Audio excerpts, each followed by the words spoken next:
Oh, wonderful. Well, thank you for joining us today. You're listening to Answers from the Universe. I'm your host, Jessica Ariel Morocco, and wow, we have a wonderful day out here in Massachusetts. It's starting to get warm. The snow's beginning to melt. It has been incredible, and also it has affected a lot of our audio connection. So please bear with us. We've had quite a few challenges the past couple of weeks, but I'm sure things are going to get better. Very hopeful. So anyhow, I have the most wonderful guest, Simon Parks, and he was recently on JayPee's show, and they had an interesting discussion. A lot about information that I frequently talk about. Anyhow, what the thing that's really struck me about Simon is as soon as I saw he was in an interview discussing super soldiers and some other possibilities of that people can't quite wrap their head around. It sounds very sci-fi to a lot of people. But I think that it's quite interesting, and I just kept on watching one video after another, and Simon just seems very, very honest, straightforward, highly informative, and willing to just, share information that he really didn't have to share, but to help others to understand and have a better perspective of things that are going on in the other dimensional space. So without further delay, I'd like to bring on Simon Parks. Hi, Jessica. It's lovely to speak to you, and lovely to speak to your audience as well. Well, thank you. And I know that you've told your story quite a bit, and you have a fascinating story, starting with your early childhood and some of the things that you experienced. I also had some interesting things happen to me as well, such as, seeing, having lucid dreams and experiences with spacecrafts over my home and some other types of activities of that nature. So I also had beings come and visit me too, and they're different, and so people don't fully understand this information. I think we have a common thread.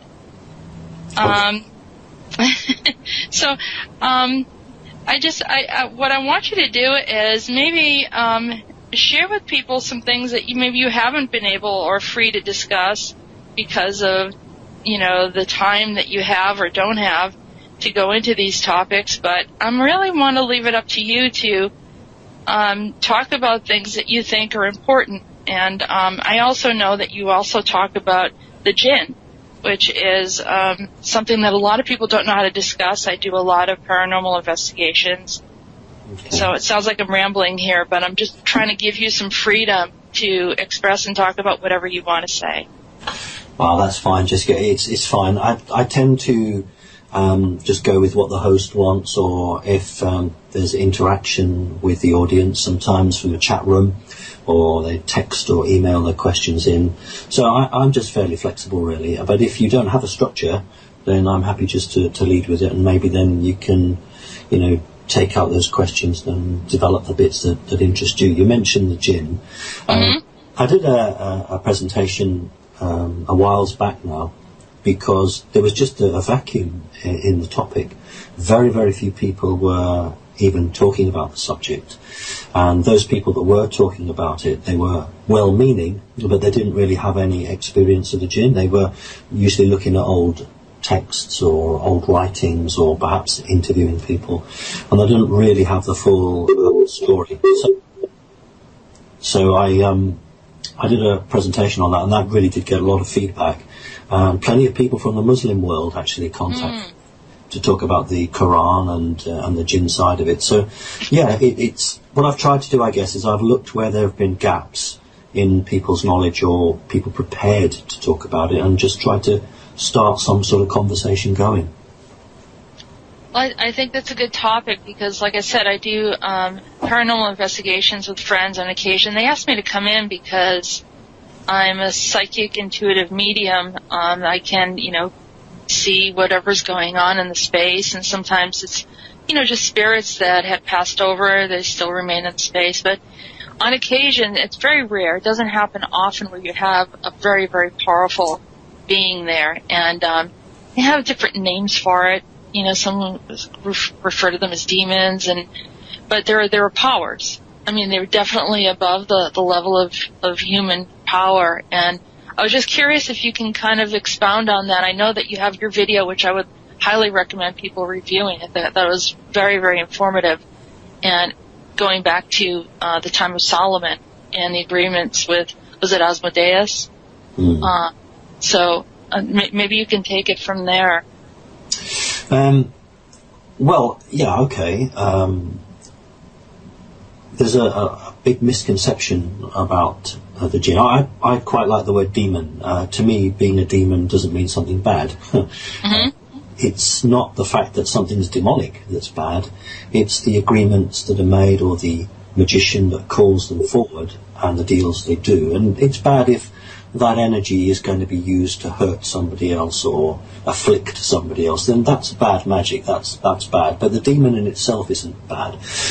In terms of Solomon, the Bible is Old Testament has been somewhat altered, and some original texts were removed by the Catholic Church, who didn't want some of the elements to come out. But in short, we are taught that King Solomon commanded a jinn, and he used the jinn to help him build his temple. Of course, this is where the Knights Templars come from. That's why they call themselves the Knights Templars, after King Solomon's temple, where all the treasures were hidden. And treasures not as in gold and silver, but as in exotic technologies or equipment. The thing is that in the Western world, and that's everything sort of west of Turkey, we have learnt to forget. We've learnt to forget that there are other things in our world that we share with, and it's been changed out of our religion or out of our folklore. Whereas if you go to the east, to those countries sort of east of Turkey, then the idea of a demon or a jinn is actually not just accepted, but is actually taught. So there are Muslim children who will learn about the jinn, and they will learn about their history and how they are. And that's one of the reasons that Turkey was brought into NATO, the North Atlantic Treaty Organization, and it was brought into the economic control of America, because they wanted Turkey to be a bulwark, wanted it to be a buffer between a lot of these ideas that, frankly, would destabilize and leak up. And it allowed West to control information coming through. The idea is that jinn are controlled by an iron ring. And this is practiced by a lot of very high-ranking Freemasons, who would be properly called black magicians. And the teaching is that the iron ring allows you to control a jinn. This actually is not correct. Jinn absolutely detest humanity and do not like to serve humans. So they accept the exchange by saying, we're not serving the human, but we're serving the iron ring. The reality is that if you have the right bloodline, then the jinn have to serve you. Now, in the Muslim world, jinn are called forth by very long mantras, ancient conjuring routines, many scripts, and it does indeed bring them forward. But the point is that if you have the right bloodline, you can command these things anyway. And it's misunderstood that King Solomon didn't command the jinn with the ring. He commanded them because of his bloodline and who he was. But he wore the ring as a sop towards the jinn so that they would carry on serving him. And even in many magic circles, that actually isn't taught. These trainee magicians are taught that it is the iron ring that is vital, but it isn't. It's the bloodline. So that's something that not many people are aware of. Well, that's interesting that you said that, because I tend to agree with you in many points. I don't feel that we should be trying to command anything. I've actually heard someone in a prayer trying to command angels and saying that they're supposed to listen to us.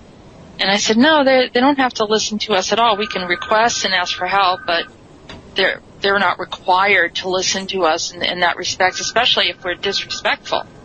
So that's something to consider as that level of respect. And also the repercussions of not having that respect could be, astronomical in a lot of ways in your personal life.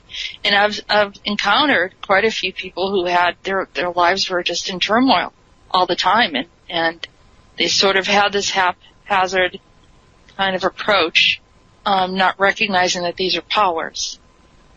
So I thought that you had kind of a firmer understanding about, that they are powerful beings as well, and your information could probably help so many people that, do paranormal investigations, that do, some of the magic practices. I think what you're saying is really, really crucial. Well, thank you. What tends to happen is I recently finally gave in and got my own website up and running, and then I left Facebook because I'd had enough of Facebook. And I have a lot of requests from people who are afflicted by demons of one sort or another. Mm-hmm. And, I've had people not fly from all over the world. I think the furthest anybody flew to me was Canada. They flew from Canada with a person who had jinn possession, and I was able to get rid of that. So it's a subject that I'm very familiar with. It's a subject that I don't approve of, because there are unscrupulous people there who do deals with these interdimensional entities, to give them their correct terminology, and they use them to harm. You can, for instance, you go into a bazaar or a market in Turkey with maybe $400, mm-hmm. and you can pay somebody to send a demon against your enemy, and the only question the magician will ask you is, have you been wronged by this person? And you just have to say yes. They've insulted my family, or they've wronged me in some way, and then you pay your $400 or $500 over, and then the magician will call forth the demon and send it to that person. And I've had a number of cases where there have been those instances, and then I spent a number of hours, removing these creatures. So the thing is that in the Western world, it's something that is not publicised, it's not understood, it's not promoted, and there's no real serious discussion on it. The only way you know it is when people from other countries come here, and then they're talking quite openly. But of course, many of these other cultures keep themselves to themselves, and it's not a topic that the Western media want to give any credence to, because as soon as they start talking about them, then of course it opens the debate for other questions. So it was a fertile ground for me to open a discussion. I wanted people to talk about it. I also wanted to help people. There are so many people around the globe being affected, and there seem to be so few people who are prepared to, offer a hand of help. And so that's why I did the conference last year. Well, this is a really big problem here in the U.S. It's a really big problem. If you look on Facebook, there are multiple sites where there are paranormal investigators, and they're all over the United States, all different states. I've done interviews with people from multiple states throughout the U.S. who are into paranormal investigations, and they're trying to figure it out. Some of it they're working with Ouija boards. Are you familiar with Ouija boards? Yeah, I certainly don't recommend that, because when you use a Ouija board, you open a portal between yourself and the interdimensional space, and then these creatures will often come through and then inhabit the body of one of the people using the Ouija board. And I have had 3 instances where I've removed demonic creatures from people. 2, I think, were taking ayahuasca, and at the moment they took the ayahuasca, then the creatures, when their natural defences are down, the creatures just entered them. And one person was a Ouija board where they'd opened a portal and it...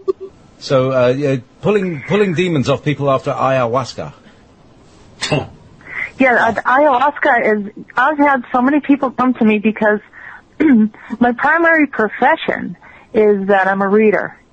I do Akashic record readings, and I do past life regressions. And so on occasion, people say, well, I was thinking about taking a trip to Peru. And it got very fashionable during 2012 for people to take their, Mayan trip down to South America with a shaman that they don't really know that well, and allow themselves to fully open up through taking this hallucinogen, ayahuasca, and then, just odd things happening. And I would highly recommend it. I would ask people, please do not take it. You don't need that to interact with your higher self and increase your spirituality. But unfortunately, not all of them listened to me because it was very trendy. But if you can, I just want to help people because I have shared much of this information with people. It's nice to have someone of your stature to be able to share this information as well. So if you can explain what actually happens with ayahuasca. Well, first of all, what I would say is not every organization that offers the ayahuasca experience has been corrupted or infiltrated, but a number of them have. So a number of them actually are working hand in glove with some organization, and it's just literally about taking people who are spiritual or people who are on the verge of becoming very spiritual, getting them all in one location, one room, and then literally these creatures just sit in the ceiling. They're just hanging in the ceiling.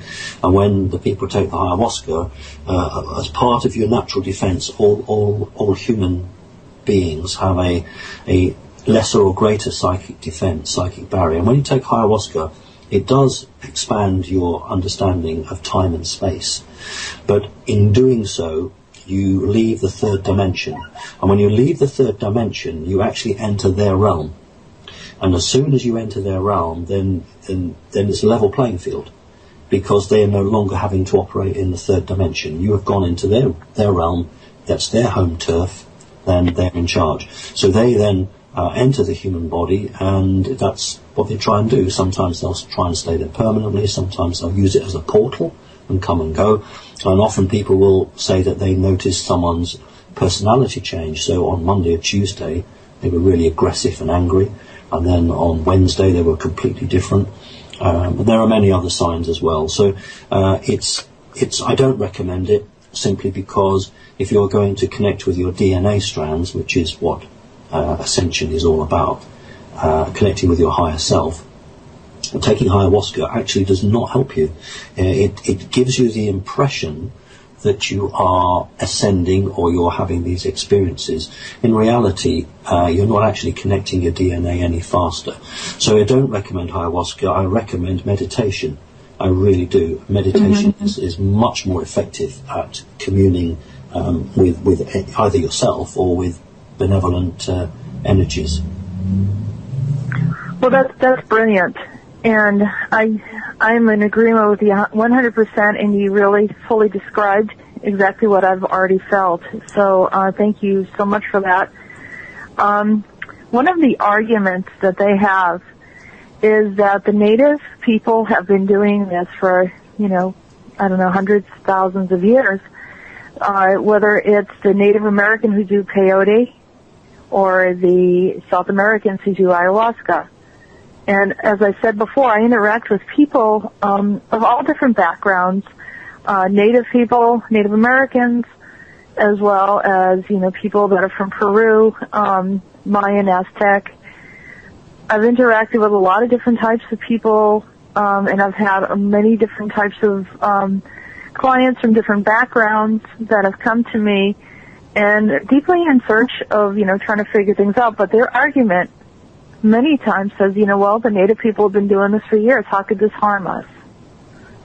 Okay, well, there's a very simple answer to that. Many indigenous peoples refer to demons as earth spirits. And many of these indigenous communities have agreements going back a very long time with these creatures. And the creatures don't tend to want the same from those bodies that they do from the westernized people. In other words, if you are a person who comes from a long bloodline that's had an agreement with these creatures, then the relationship is different. If you don't have that agreement, and somebody else is making an agreement on your behalf, then the creatures enter your body with a completely different agenda. And that's the point, that many of these native peoples do live side by side with these energies, but the relationship is totally different. These energies have a greater respect for these people simply because they are much more connected to the earth, the vibration of the earth, the understanding of the earth, and they don't have an axe to grind against them. Whereas with the Western world, a lot of these energies are interacted with by let's just call it a third power or a third source, and they are directed against people. That is why you can get a package holiday, go out and join the fun and have a ayahuasca evening, and there's 15 or 20 people, all very spiritual. The majority of them will come back very different, will not be so spiritual, will not be as awake, and will be afflicted and very bad. And I've seen these people. I mean, some of them are totally destroyed, emotionally, psychologically. Some of them can't even hold a job down. And that's how bad it can be. So I have no problem in saying to people, really think twice about anything like that, unless you have a very strong native bloodline or family that allows you to partake of these things with some protection. I really wouldn't recommend it at all. I think that makes a lot of sense. And so it's really, essentially, you're saying it's the agreements that you make with these beings. And so if the bloodline has to have that connection, otherwise you're tampering with something that could be volatile. Is that what you're saying? Nearly. If you don't have a long association in a indigenous population with these creatures, then you are seen as an easy target. You are seen as no one's protecting you. You are seen as that's what you're there for. You're there to be taken over. Many of these creatures come through from the interdimensional space. They already have a brief. They've already been told, we are going to bring a number of humans to you tonight, and then just have some fun with them. And they'll also have targeted one or two individuals who might be very special, and they'll say, right, you must make sure that you get into this individual, because we are going to be working with them at another level. So it's quite a sophisticated operation. I don't want your audience just to think that you turn up and these things just happen to wander through. That's not the case. It's planned, it's organised. That's not all of them. I did put this caveat on it. There are quite a few of these that are quite decent and good, and they're not working with anybody. They're just offering a sort of a hallucinogenic experience. But there are a number of these organizations that are controlled, and ultimately some of them are controlled by the CIA. So, I would really counsel people to be very, very careful. And if you are going to do this, for heaven's sake, try and speak to people who've been with that same organization and been there and had no ill effects. So that's the best I can say, really. Yeah, no, that's fantastic advice, and I think you bring in another perspective and information regarding it. Everything was created by Source. Everything was created in the universe. There is, a purpose for all things. They all have their domain. Is there a specific domain that these beings have, or what? A purpose that you acknowledge and understand? Obviously, that they were not created to just be servants of human beings. I mean, as people have falsely misinterpreted. Well, you just go back to the creation. Basically, as I know many religious people won't like what I'm going to say, but these creatures were on this planet before humans were. And this in lies the problem, because these creatures consider the earth theirs, and when humanity's numbers began to grow and human consciousness developed, human consciousness actually forced these creatures, because they're energy beings, they're not necessarily solid in the same way as we understand it, they are an energy force. Human consciousness, which is also an energy, basically forced these creatures out of the human realm. And as it forced them out of the third dimension, it did not have enough energy, this is human consciousness, to push them into the fourth dimension, because if you are a third dimensional creature, you cannot necessarily project your thoughts into the fourth dimension. But it was enough force to push them to the edge of the third dimension, and so these creatures were trapped, and the space that existed was created between the third and the fourth dimension, and that's why I refer to them as interdimensional entities. So if you were to look at the space between the third and the fourth dimension, it would appear to us as an observer looking side on as about the thickness of a piece of paper. But in reality, because time and space just don't operate in the fourth dimension as they do in the third, you could get a whole city in there. So these creatures exist in an interdimensional space. They dislike humanity because they consider that humanity robbed them of their planet. So when Masonic or able black magicians call and connect with these creatures, or you get a Ouija board out and you've got a couple of people on the Ouija board who are quite psychic, that's enough energy to break through the third dimensional barrier and enter this interdimensional space, and these creatures will just say, oh, the door's been open, let's go through. So as soon as they go through, they find the source that's called them unintentionally, and they just go straight into that person's body. Now with a magician, it's usually a man, but not exclusively so, he is using the portal to bring them onto an altar, and then to commune with them and offer them something, and in return for that they'll do a job for him. So it may be that there's an individual that they want to control. So you can't do it with drugs. Maybe you put a demonic entity into them. That's very, very common. It's very common actually in families where a woman, mother, has children, and the children are very spiritual, and the elite want to get hold of those children. And in the Western world, I suppose it's the same everywhere, you control the children if you control the mother. So what they'll often do is put a demonic entity into the female, into the mother, and they'll try and then put a black magician her way, and in the hopes of manipulating the female so they can get at the children. It's a very nasty, dirty business. It's been going on for a long time, and sadly, the majority of the population don't actually understand what's happening. I wish they did, because then I think, the public would actually suddenly realise that there's a lot of manipulation going on, and maybe then, human consciousness would evolve even faster. But basically, the jinn are only following an agreement they've been made. And you're right, Jessica, Source creates all of these things. So if a person has a jinn in them, it's part of their learning as well. That seems very harsh, but it's a process that we go through, and then hopefully we can get rid of these jinn, but we learn from it and we become stronger. And ultimately, at the end of the day, humanity has got to expand, it's got to increase, it's got to share the world. It's much better if we can share the resources that we have rather than excluding people. And in the early days when humanity consciousness expanded and pushed these creatures out, I don't think there was any debate on the subject.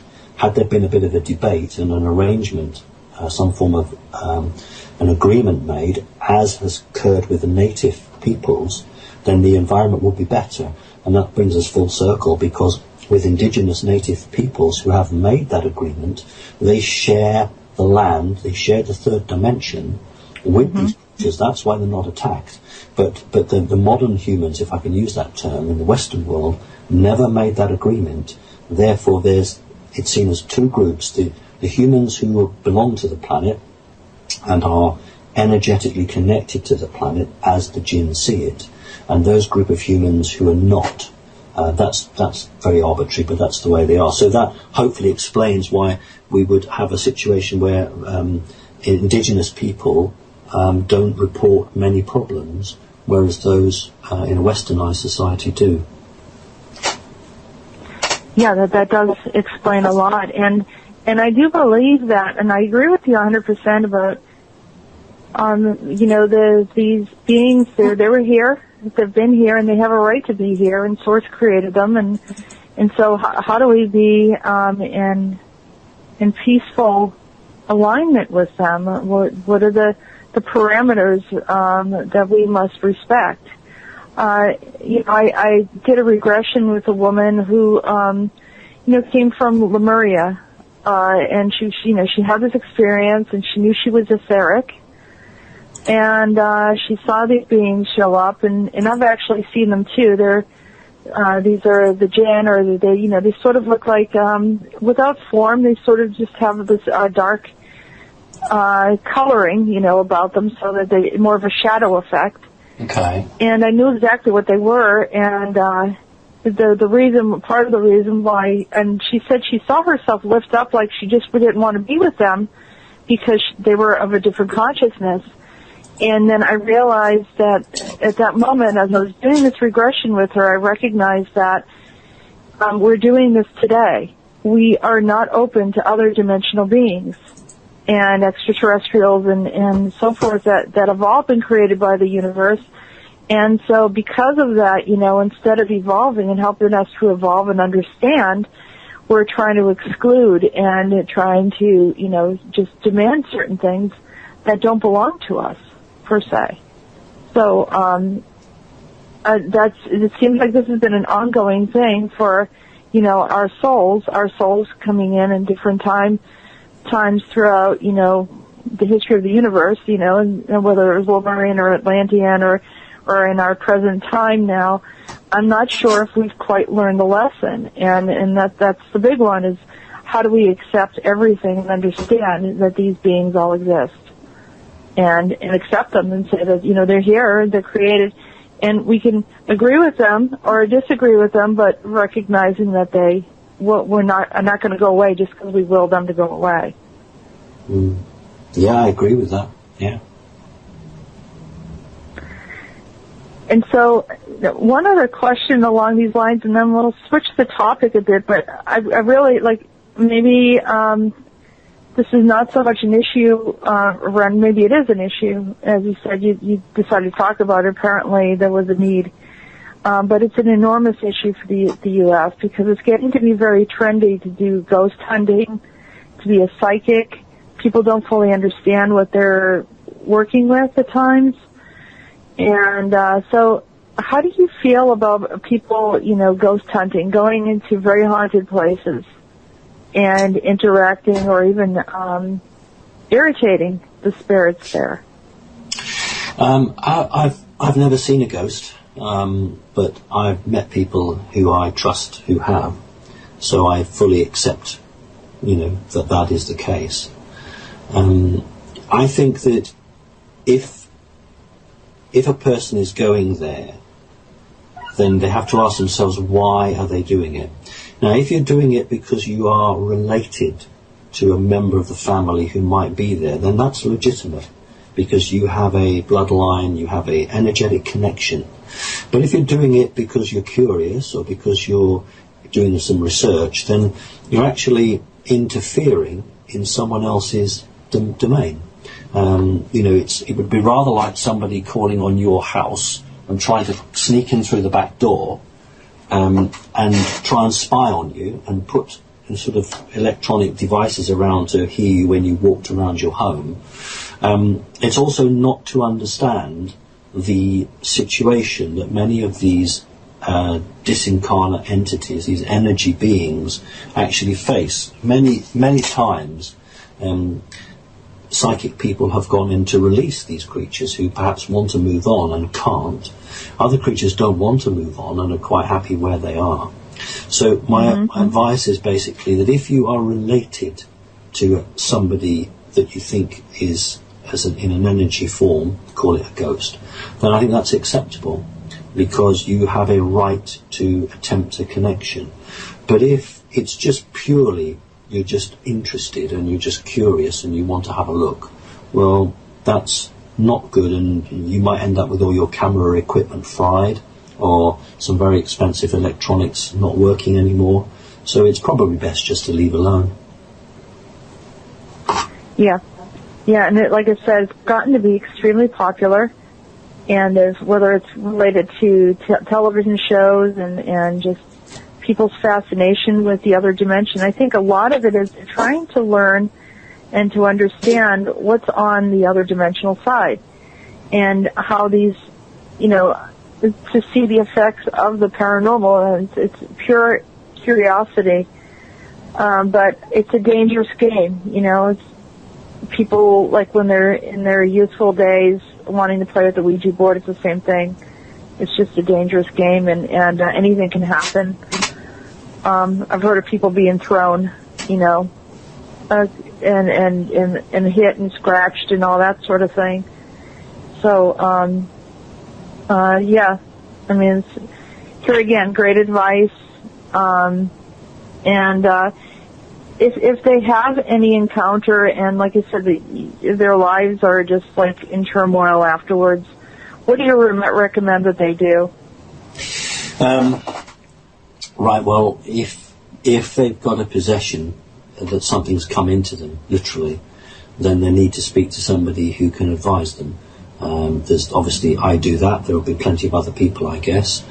I didn't expect to do it, but I can just say that my website's simonparks.org. If somebody has got something like that, then they can just email my web manager, and we can probably work something out. There are a number of people who can assist. If they've just had a freaky experience, well, what did you expect? A lot of people go to racing tracks to see a crash. That's why they like to go to stock car racing. They just want to see a crash. Well, if you go and see a ghost and it scares the bejesus out of you, that's what you got. That's what you expected. Does it actually help you to understand what you saw? No, it doesn't, because all you do is you go to the bar and you tell your friends you went into this old church or this old house and you saw something and the candlestick moved across the floor and you were really scared. It doesn't actually give you enlightenment. It doesn't actually develop your spirituality or give you any sort of insight into the lives of these creatures or what they may be experiencing or feeling. Some of them are in great pain. The humans don't actually understand that. So really, if they want to learn about it, then they should really go and join a proper spiritual group who seek to understand and not interfere. And we should have the respect for them as we would for anything else that's living. So, yeah, that's my words, really. Excellent. Thank you very much. So, thank you so much for covering and explaining some of these topics. I think hopefully it will help a lot of people and make sure that a lot of people get to hear what you just had to say. And we're going to switch the topic a little bit. And now, the counterpart of this is ufology. And people are equally fascinated with what's going on. I've had people on my show from MUFON who, they are UFO investigators, and they want to, just see if in fact that we're, being visited. And of course, in England, you're familiar with all the crop circles and all of this other type of activity. And so, there's also a fascination with this. Should people be careful from your perspective? Should they come in with the right approach? And if so, what is the right approach? Well, it's slightly different because people don't go and find these creatures generally. They come to the person. It's not like you have a location of an old haunted church or the headless monk who's been seen for the last 300 years, and you think, well, if I wait here, I'll spot him. These creatures choose the individuals that they come and visit, so you're either going to be visited by them or you're not. If you're visited, as I was as a child, you have a better chance of coping with it because you can learn to grow and live in two worlds, the world of the 3D matrix and this other world. If you are visited as an adult, then the problem is that you've already established what you believe to be the only world, the only reality, your own paradigm. So if you are in your 30s or your 40s and you suddenly meet one of these extraterrestrial or extra-dimensional creatures, then it's a heck of a shock, and many people cannot cope with it. So again, if you are in a situation where you have had these experiences and it's really upset you, and you can't talk to anybody, then, please come to our website, send me an email, and, I will talk to you, and I will try and assist you and give you some positive ways that you can deal with it. Because I experience these creatures myself, that I'm not talking out of a textbook. I didn't go to a spiritual school. I haven't interviewed hundreds and hundreds of people to build up, a case study. I'm just talking to people based on the experiences that I personally have had. And so I'm trying to use those experiences to support other people and say, you're not on your own. Yes, I really can understand what you're talking about. And to give them examples so that they feel more secured, and they can understand, because understanding is more than half the battle. If you understand what's happening to you and why, then you're in a stronger position to be able to come to terms with it and go forward. Now, when I was a child, thank you very much for that answer. When I was a child, I always felt different. I knew things were happening to me that were different. I was withdrawn. I was quiet. I had an experience where I'm getting some feedback or something. I had an experience where when I was younger, probably about 8 or 9 years old, maybe even younger than that, 7, I was playing in my front yard, Simon, and I could see the air texture was almost looked like it had density, it almost looked like it was sort of like not a sponge, but like a plastic, like with bubbles on the inside. Or a gelatin of some sort. And I kept on reaching forward to touch this substance in the air, and I remember, like, the kids in the neighborhood was saying, well, what are you doing? I said, can't you see that? Can't you see all of this? And I knew that it's like I was seeing into the other dimensional space as a child. And I remember the kids looking at me like I was odd, and it happened a couple of times, and I mentioned it, and then I finally realized they're not seeing it. I need to be quiet because they're looking at me in a strange way. Is this how you felt growing up? Did you confide in anyone, or did you keep it to yourself? Hey, Simon? We lost Simon. Oh. After all that. So where is he gone? Yes, I knew there was something going on that was unusual. Right, okay, now we're back on the air. And I thought I saw Simon sort of pick up there, but he didn't. So we're still unable to connect with Simon on the Skype call. I don't know whether it's a British, because he's in England, in the middle of Simon. So I don't know what we're going to do here. I'll see what I can. Okay. Okay. I'm going to check my emails and see if he's sending any emails. Okay.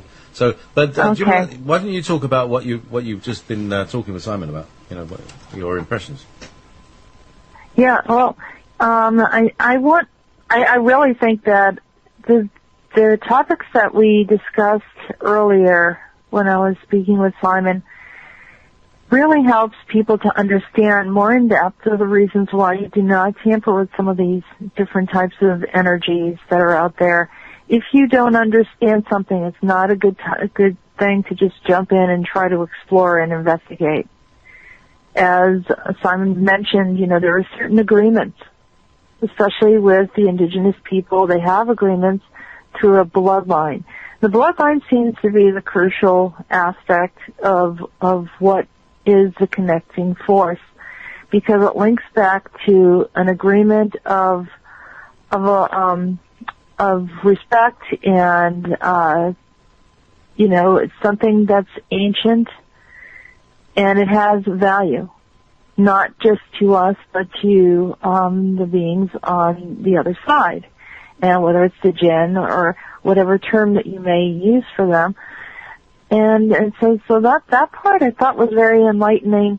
And the reason why a lot of people who try to go into the native culture, and even though in a past life they had this experience, they still may encounter some problems and some biological problems, having physical health issues, possessions, and some other uncomfortable situations, maybe loss of job, and it's just no one really wants those kind of tragic things happening. Of course, there are, exploring and understanding and living in these different places can bring in these questions. I know that I've done sweat lodges and the shaman or the medicine man who would conduct it, would have full conversations of, what he called the Wakins, and these spiritual beings that came down and they would communicate with them, and I would actually see him do like a rain ceremony, and it would start raining. It just, it's one of those things that you can't believe unless you see it. However, this is not for everyone. It really isn't. And you have to be careful, and like Simon said, he'd laid out the parameters for us. The issue of being connected by bloodline, the issue of being connected, having those agreements, and also having that level of respect and not to be tampering with this stuff. So, there's some other things that he brought up is that, it's really popular to be a paranormal investigator now. Just about every state has their own teams, and they go out and they investigate these haunted places. But I noticed that quite a few of them have a lot of personal issues and things, come back on them. And I know that shows like Ghost Hunters and Ghost Adventurers, and sometimes they antagonize the spirits a little bit. But, and then, it creates another type of problem. And so then there are people that go into cemeteries, they're going on all these different locations and trying to antagonize spirits, and then it creates another problem. It creates usually a problem for them and their relationships, their home life, and family. So, it's just something to consider. The whole thing about Ouija boards, it's not just a board, it's not cardboard. It is the energy that you're putting into it, and the symbols probably, that we didn't discuss that with Simon, but I'm just adding that information, the symbols and everything else that kind of joins people together in agreement and having some kind of psychic connection, opening up these portals, which then invites these beings in. But of course, like I said, if you do not have the bloodline, you're not fully protected. And so really consider what you're doing in order to deal with these types of energy. And how do we usually, this is not to discuss the whole topic of being in fear. We don't have to live in fear. Fear is, an energy that prevents us from experiencing life. And so we need to enjoy our lives, embrace our lives, but recognize that there are other spiritual beings out there that exist, and they have a right to be here. They were here before the human race was. And so being in agreement with that. And as I mentioned earlier about, doing regressions and seeing people discussing, more than one, talking about an invasion of some of these beings that are coming in and in Lemuria, and seeing that they were kind of opposed to them because it was a different level of consciousness, and kind of wanting to exit instead of recognizing that these beings were there for a purpose, and they also can exist and do influence our experience to some degree. So that's just words to the wise. Another thing that Simon brought up that I thought was really extremely helpful as well was the whole point of using hallucinatory drugs such as ayahuasca and peyote, and I'm sure that there are others. probably some kinds of mushrooms or whatever. And, during the 60s, the LSD followers during the hippie movement kind of brought out the same thing, and people were thinking that it was bringing this incredible spirituality. They were opening up to, a higher sense of seeing into the other dimensional space, but it wasn't really raising in consciousness. So it really wasn't doing the appropriate thing and helping people to open up the right way. On the contrary, what it was doing is just creating a situation where a person could actually have multiple problems because they're opening up to these other dimensions and they're not fully aware of how to get back on track and how to live their lives. And being disconnected. Some people have referred to this as kind of losing a portion of their soul piece. And so, I've heard stories about people practicing ayahuasca and then saying that they went to do a soul piece retrieval because they're having so many problems and that their part of their soul is still, in the rainforest somewhere, confused, lost. It's very a disheartening situation, but, people find a lot of this stuff exciting and interesting, but when they come to a practitioner such as myself, then, it's my job to help them retrieve and become whole. And you see what kind of damage has happened. So the reason why you're not hearing Simon right now, I think we were, disconnected. I don't know if Simon's back yet. Just want to check with JayPee. Yes, indeed. So, Jess. Hello. Hello. Are you there?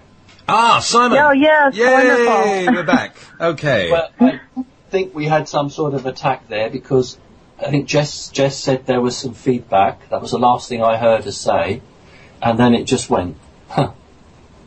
Well, there we go. Now, yeah. You were talking, I did put a pin in it. I know what we were talking about, so I can jump back in. Yeah, it was your question, Jess. You were talking about experience when you were a kid. Yeah, when I was a child, Simon. Yeah. I was getting a lot of. I was stepping into the other dimensional space. Okay. I didn't know anything about it. No one in my family's psychic that I know of, and it was, something. I was very quiet compared to the 6 children. And I remember just, playing outside and actually looking, the air quality looked like it had substance. Like, in other words, it almost looked like a gelatin with bubbles. It's the only way I can describe it because I remember reaching to try to touch it. Okay. And, I was like, well, why does it have that gelatin-like substance? And sometimes it was just like particles floating in the air that no one else was able to see except for me. And I started to feel like, why am I seeing this? And it would upset me because no one else was seeing it. Yeah. And that was one of the many things that I experienced, and I felt like I kind of withdrew a little bit and wasn't able to talk to others about it. And I just wanted to say that I imagine that you experienced something similar. Yeah, I don't actually, because what you've got there is can I just go and get the phone? The phone's ringing. Hang on a minute. Phone, because it was annoying me, the ringing. I couldn't concentrate. The important thing about what Jessica's saying there is Jessica's actually seeing into another dimension. So the reason that nobody else could see the craft was probably because it was either in infrared or it was still in the 4th dimension or in the interdimensional space, so it hadn't any physical form for sort of an ordinary human eye in the visible light to see. But some people, and obviously Jessica is one of them, is capable of perceiving into another dimension, and that's why she was seeing it in the way she's described. I don't see very often into that dimension. I will only see the craft when they physically come into the 3rd dimension. The only time, and I actually got hold of some mineral, some Moldavite, which was recommended to me, which did actually help. 2 examples. What was it that helped? Pardon? What was it that helped you? Moldavite. It's a mineral. Oh, Moldavite. Okay. Moldavite, yeah. I'm sure everyone will know probably what Moldavite is. It was from an asteroid which became a meteorite that crashed into the Earth, and it was unusual because the explosion mixed both the extraterrestrial rock and the Earth rock and threw it up, but not out of the atmosphere, so the gravity managed to pull it back. And as it fell back, it fused together like molten glass, so that both terrestrial rock and extraterrestrial rock fused together, and it's like obsidian, but it's green, and it's called Moldavite, and it's understood to be a very powerful activator for people who have or think they have alien encounters. So anyway, I did try this, and I held it in my hand for about 20 minutes, and I did experience exactly what you're talking about. Now, you didn't need Moldavite, my love, but I did.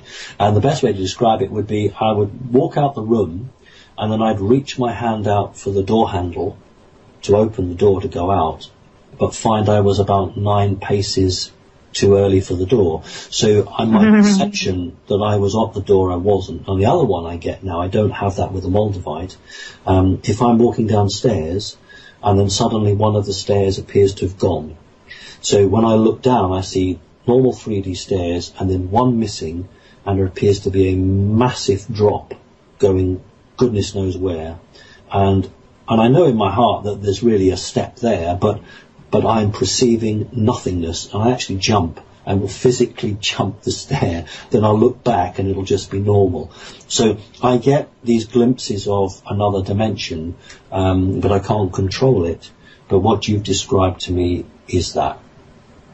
Yeah, this has been a challenge all of my life because I really ran away from it. I didn't understand it, and I thought it was upsetting because I would have encounters with every type of being you can imagine, because I thought that they were coming into my space, but then I started to realize that I think I'm going into theirs, but I didn't know how, and I had no control over it, and I always felt like I was in some kind of gateway because I could see grays, I could see just about anything, and I wasn't really sure why I was seeing it. A lot of times they would just communicate with me. And it typically was pleasant. On a rare occasion, it would be nasty. But here again, it was just probably a mix-up in communication. They were probably wondering why I was in their space, and I had no idea how I got there.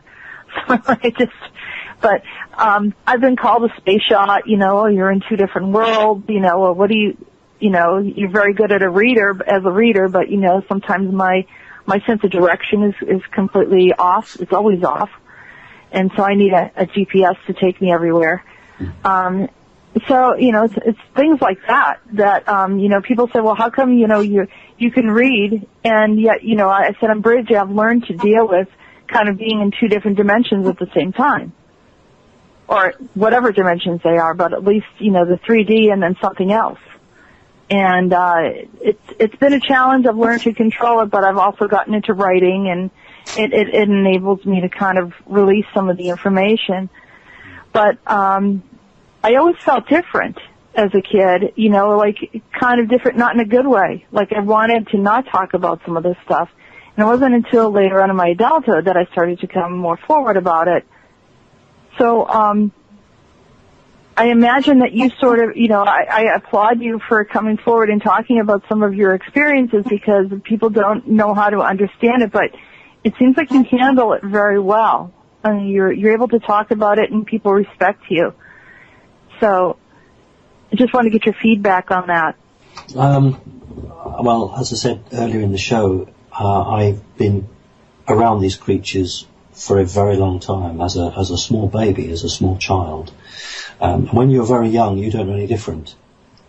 Yes, I knew that they didn't look like my human mother, but the important thing is that they never hurt me. So I never associated anything bad with them. If you take a dog or a cat to the veterinary surgeon, the first time they may not be too bothered about it, but after they've had an injection or something, they always remember when they want to go back there, they're barking or scratching. So we learn as mammals from our experiences. So if a person has experiences which are benign and don't harm them or upset them, then they have no reason to be fearful. If someone has an experience which they interpret badly or is indeed bad for them, then of course then the human fear begins. But as a child and as an adult, with these experiences with these wide range of creatures, whether they be reptilian or mantis, I don't see the greys very much actually. My experiences have never led me to be fearful, so I'm just very fortunate, because I appreciate many people do have bad experiences, and I can only speak for myself and my own experiences. And as a child, I soon learnt to not talk about it because it wasn't fashionable. People didn't want to hear about it. And then as I got older, I came to the conclusion that it was too big a subject, that I had a story to tell. My human mother gave her life in a way, because she worked for the National Security Agency, but obviously through MI5 in Britain. And so, there's a big history for me, and I felt the time was right to talk about it. I knew that many people would be dismissive or say that I was cuckoo or what have you, and I really don't care, because if I speak to 100 people and 10 of those people then go out and do their own research, then I've reached 10 people that I wouldn't have done otherwise. So for about 3 or 4 years, I got it in the neck from the established media, and then there was a real dramatic change when in Britain we have what we call the Ministry of Defence, which is the government department that oversees all the military in the country. And the Ministry of Defence invited me to have a tour of a secret space radar base here in Great Britain, which I accepted, and I got a 3-hour tour around the radar base. And this completely was a game changer, because all the media who had been trying to make a fool out of me suddenly started asking questions. Well, hang on a minute. This is the guy that's gone public that he sees reptilians and mantis. He's the guy that's gone public that his grandfather worked for the CIA and his mother worked for the NSA. Yet he's been shown around a radar base. So maybe there's some truth in what this guy said. So literally overnight, the established media completely changed in its approach towards me. And since then, really, I've not looked back. So when something kicks off on the world, then the BBC ask me for a comment. And I often make the point that when the new Pope took office last year, and he said that he would baptise aliens, the BBC said to me the first person we wanted to comment from was you. So that's a big change from the days when they would just try to make me look crazy. So it is possible to go public.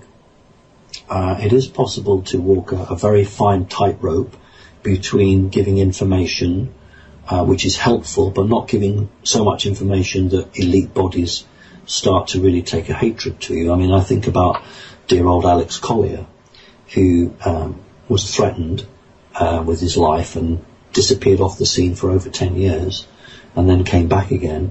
There are some very genuine people like Alex who have tried to walk that tightrope, and you've got to be very skilled to stay on that tightrope and not fall too much either side. And so far, I've just been quite lucky, really. Right. No, I mean, you've really done a lot, and it's been extremely helpful. But I understand, how it feels to sort of like when you're a child, you don't want to, have these discussions. And then as you get older and you recognize that it does help people. And I wrote a book about some of my experiences called The Seer, Violets in the Grass. And it's, quite a few people have gotten back to me. I was surprised. A lot of them said, wow, I understand your story. It's almost like, it feels like it was my story.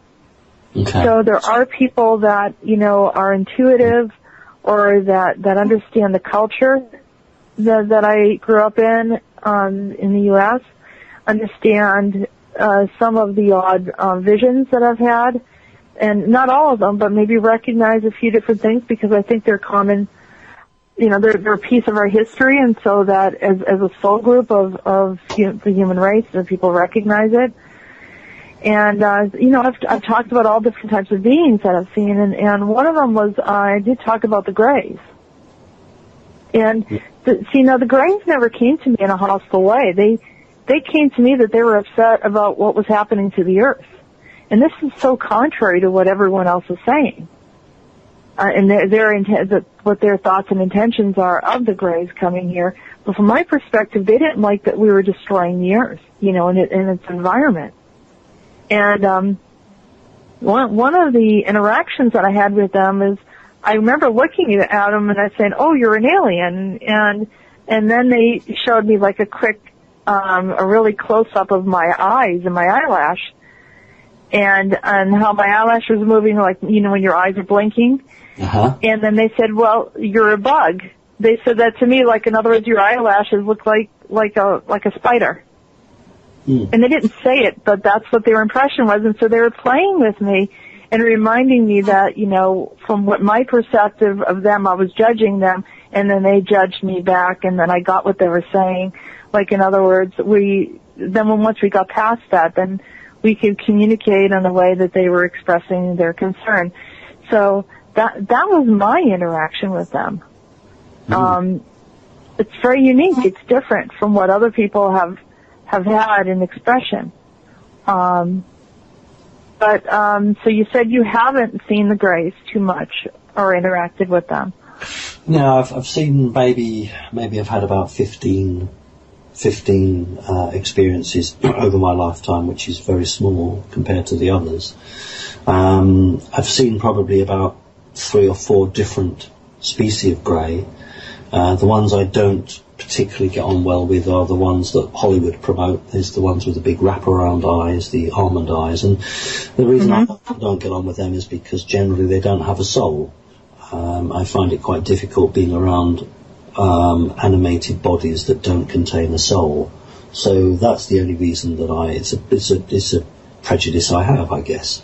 Many of these robotic Greys don't need a soul. Right. I personally have a problem with that. That's where that comes from. But some of the Greys I saw as a child were different. They had the very small eyes, and they did have a soul. So for me, that was okay. Yeah. Well, whichever ones I interacted with, they seemed to have a soul, and they seemed to want me to understand that they were not here for any bad purpose, and that they were kind of upset about the situation, or very upset about the situation of what we were doing to our Earth. So for me, that felt benevolent. And I've also seen mantis. There was a male mantis that even JayPee and I were interacting with during a regression that seemed to go back in early times, even biblical times, and seemed to be, a little bit, personality seemed to be kind of challenging me a little bit, not in a negative way, but like playing with me, not giving me the correct answer. Evasive, maybe? That might be the right word. But not really negative, not hostile or anything like that.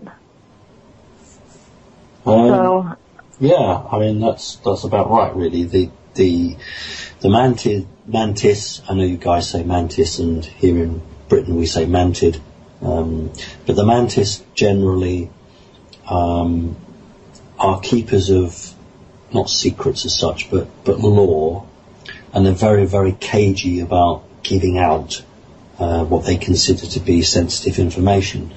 And so often when dealing with a human or a human-type creature, they will be a bit playful in a strange way and be guarded.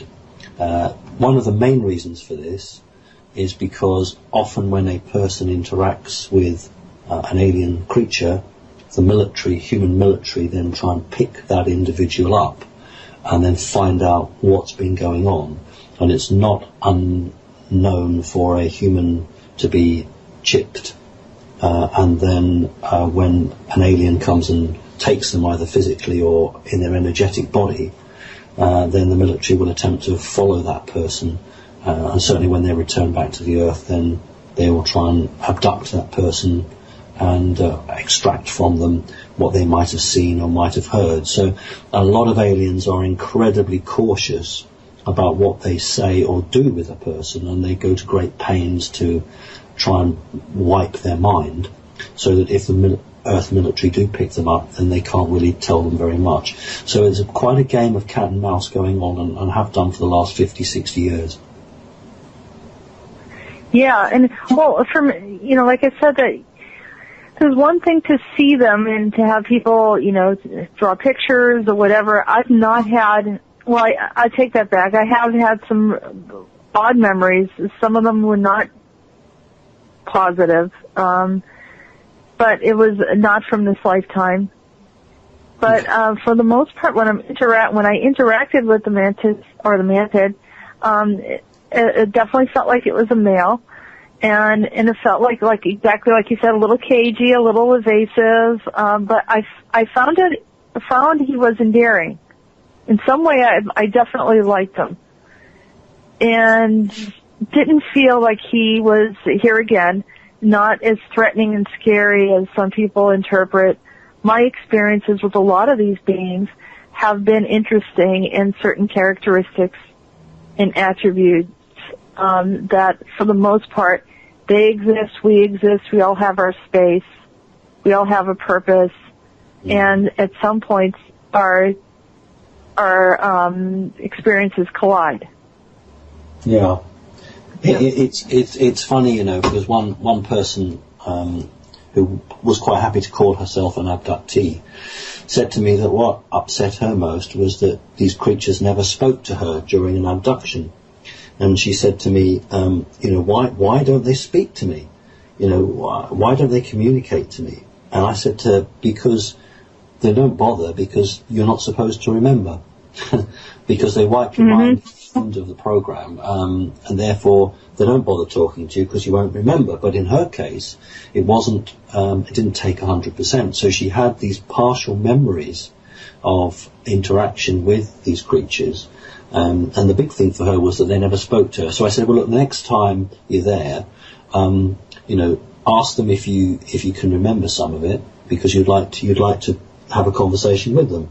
And I know that sounds really crazy for people, but when people are very scared, they get into a sort of a victimization role. And the best thing to do is to equalize your space by starting a conversation with them and actually saying, I would like to remember this. This is my body. It's my memory. I have a right to remember. So, okay, you may not let me remember all of this, but would you let me remember part of it? And that's very empowering, because that has worked for many people where they've had bits of this they can remember, so they know that they're not going mad, that they really did have an experience. And it's about taking your power back. It's about, put it this way to you, the best way, in 1965, I was about 5 or 6 years old, and I was in the front room of the apartment that I lived in with my human mother, and a creature visited me, and as part of the conversation, it communicated to me, we are all equal, you should never be scared of us. And that stuck with me right through. We are all equal, you should never be scared of us. So that's an alien telling me that we're all equal, don't be frightened of us. And that's so empowering. Yeah, and I just wish that they would say that to everybody, or everybody would remember it if they said it to them. Yeah, we're on. Yep. Yeah, so I just wish that would, and people would be for. Have we lost you, Jess? Let me just call it. Oh, right. Yeah, of course. Where were we? What were we talking about just then? Where were we talking? He was sharing a story about, people's experiences of trying to recall and remember. Oh, yes, we're all equal. That's right. Yeah, having recall and having an intention and asking to recall when they're going through these experiences, so that they realize that just because there isn't any conversation, that maybe if they had the conversation, they wouldn't find themselves to be a victim in the situation. Yes. So that's a very empowering thing. Huh? Well, we seem to have lots of little breaks where we can, catch up and kind of recapitulate on what he was talking about. It's quite an interesting process. I mean, it's amazing stuff. I mean, I could just talk for hours about this stuff, and it's nice to interact with someone who's like-minded, because he knew exactly what I was talking about, is that caginess and the evasiveness of the mantids. Yes, this, and it's funny because on the show the other day we were talking about sense of humour. That it's about the mantids and the reptilians have no sense of humour. Well, I think it's my interpretation that I thought it was comical that he was going back and forth about when I asked him a question and fluctuating, and so and maybe they don't interpret that as being a sense of humor, but that's our interpretation, and that I found it kind of comical or endearing, and then he said, it's mostly because they don't like to be captured and they don't want to have any adverse effects, and they try to keep their information private. All right. So, I mean, so I guess the comedy part of it, it's different. We are back. Yep. An answer from the universe. And we had lost Simon again. Something going on with the connection. I don't know what it is, but that's fine. I always felt like the universe understands all of this, and there's information there to be shared with everyone. Maybe some of these beings don't like being talked about. They kind of coexist with us. They're here in this other dimensional space. We talked about the event that's coming up in Massachusetts. Actually, it's going to be in Hampton Beach, New Hampshire on April 25th, and if a person wants to contact me, I'm going to be posting a lot of that information on Facebook. But I just feel a little compelled to talk about my book, The Seer, Violets in the Grass, where I talk a lot about these things. It starts off with my childhood, the other dimensional space that I started stepping into, having interactions with beings in what I would acknowledge as my parents' bedroom, but the beds were gone, and here's these beings that would show up and start communicating with me and telling me about the future. I had incidences of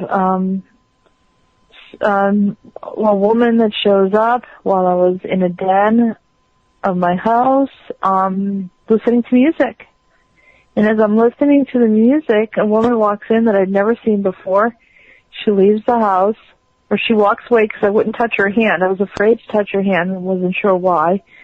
I remember her eyes being a little bit on the wild side, and I was just intimidated by her, and her energy wasn't right.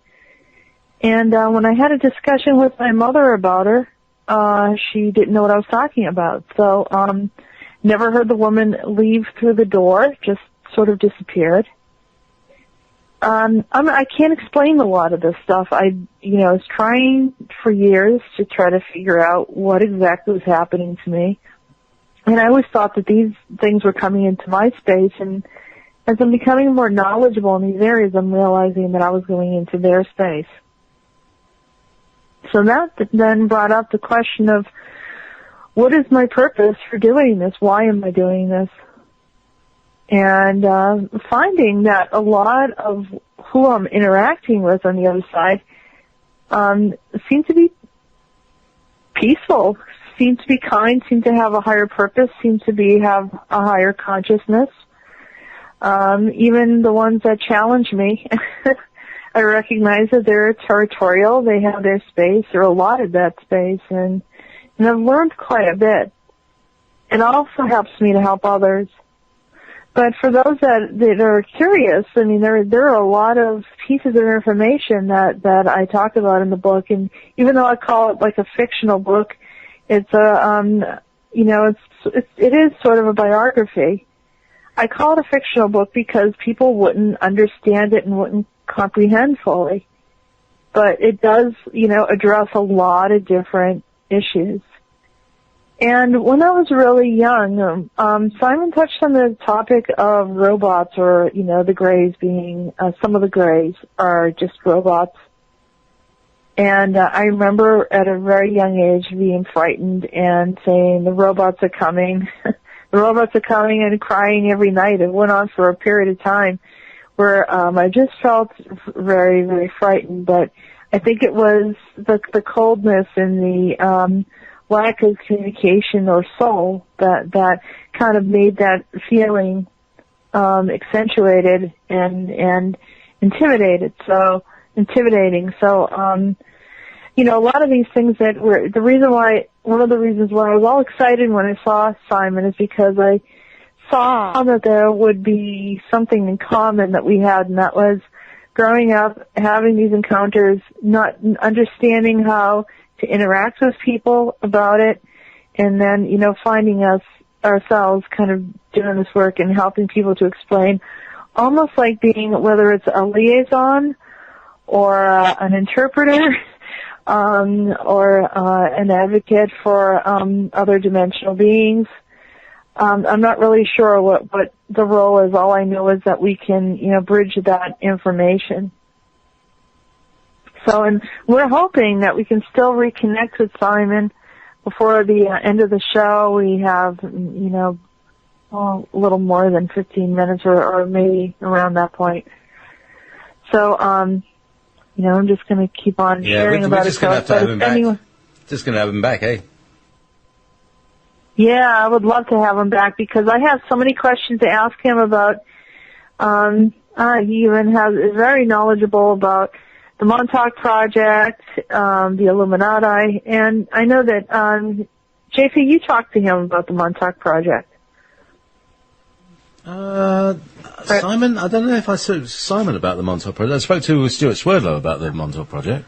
Oh, okay. Can you talk to him about the Mars group? Yeah, we talked you mentioned it in passing? Yes. And because he'd spoken to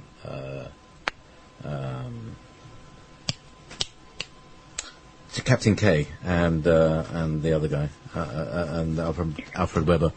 But what he did speak to me about was this the landing party, as it were.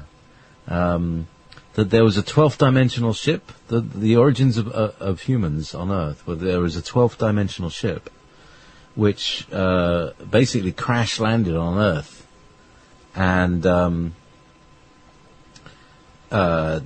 there was a time compression between it and the immediate environment that it was in, and that it was incredibly traumatic for the people aboard, and not many of them survived, and those that did ended up as kind of dumbed. They kind of regressed. They stopped evolving, and that was what the reptilians found here. And that's what they then genetically modified. They probably thought, oh, well, these are broken people. Let's mess about with them. Oh, so they came into our past or present or future? When did they crash landed a long time ago? Long time ago. Oh, a long time ago. So there was a humanoid race here that was brought in. Yeah, that accidentally crash landed here, basically. Okay. Well, we don't really know who they are, and if historically, if there was, any of the ancient cultures talked about those group of people, was there any connection of who they were connected to? No, but there or was. Identified as? There was and I've yet to find it, but there was a Project Camelot interview with a woman who described exactly this situation. That she was one of the people on the ship, or she remembers being on the ship. So, and that was quite a while ago. I'm going to have to dig out, and actually probably have to ask Kerry. Do you remember that one? And see what we can do. Now we still don't seem to have Simon online. He's just completely offline. So, I don't know what has happened to him. I'm going to presume that. The usual. They didn't want him to speak. So whatever. No, maybe we touched on some topics that he wasn't supposed to talk about. I don't know, or it's just, the typical, we get disconnected sometimes during this time of day. There's a lot of activity, and a lot of people are connecting on Skype and other mediums of phone, things like this happen. Yes, indeed. So, but I'm really hoping that, we can have another call, hoping that he shows up before the end of the show, but not. And then even more so, come on as a guest again to cover some of the other topics. But that could be a good reason for me to, bring him in again, because I think he's fascinating, and I'm sure from the looks of all of his YouTube videos, other people think so as well. Oh, he's yes. brought a lot to light. Oh, yeah. I mean, I love the fact that he's very matter-of-fact about stuff, and he's not he's not trying to scare anybody. He's doing exactly the opposite. He's like giving everybody enough information to be reassured. Mm-hmm. Yeah, and he's intelligent. He's very, very sensible about the way that he describes things. He didn't just talk and mention Moldavite in passing. He took the time to explain why it has value, how it helps people. That's a very, very thorough person. He covers all of his information, covers his tracks, and describes things well, so that you don't feel lost in the conversation. You're able to grasp and absorb some of the added information that he infuses, because it's really about understanding and learning, isn't it? Yeah, well, we're here to learn stuff, and we've forgotten. That's our problem. Is we keep getting flashed, and we keep forgetting what we're supposed to remember, and what we're supposed to remember is what we're supposed to be doing, which is why we aren't doing what we're supposed to be doing. We get distracted easily. But the cards are stacked against us. We get distracted because we've been made to be distractible. Yeah, but that's okay. I think eventually we get to those things. Okay. We say thank you very much for listening in. So sorry for any disruption to the show, but we enjoy you listening and appreciate you, and trying our best to provide you the answers from the universe. Have a wonderful day, and we'll see you next week.